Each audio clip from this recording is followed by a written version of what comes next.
Hi, this is Rachel at Curtis Orchard. I'm here to talk about monarch tagging. So if you follow, and if you want to do this yourself, you can go to monarchwatch.org and get these kits.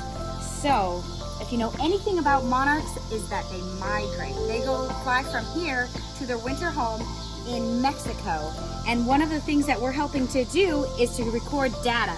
So we're taking these tiny little stickers and we are going to stick them on each of these butterflies' wings, just like this, on this outside wing. And then the other thing we want to note is whether it's a male or a female. Now the males have these little dots here on the pouches and the females don't. So then we have this data sheet and we're going to record the code of the tag, the day and the month and year that we caught them, whether they're male or female, and whether they were reared, so raised from in captivity or wild caught.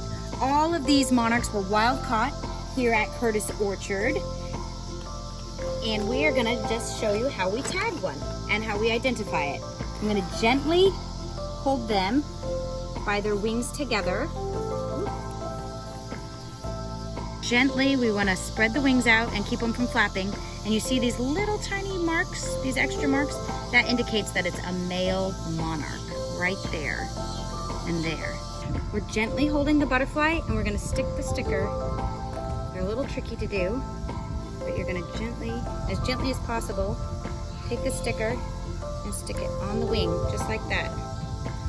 And now, once it makes it to Mexico, hopefully it will make it to Mexico, they will pay the locals about $5 US to look and collect butterflies that have these tags. So after we're done, we can release it and let it fly away. And we'll get a view. Here we go.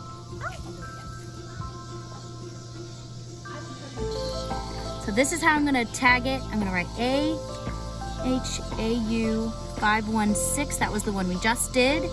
It's August, and today's the 18th, and it's 2023, and it was a male. It was wild caught, and it was caught in Champaign, Illinois, and the zip code, and the US. Just like that. Nice. A little tattered, but you can see that there's no black spots, black pouches, so this is a female. Woo-hoo! Just gonna apply the wing right there and gently stick it on, and we'll be ready to go. Release it. You can tell that it is hungry because the tongue is out.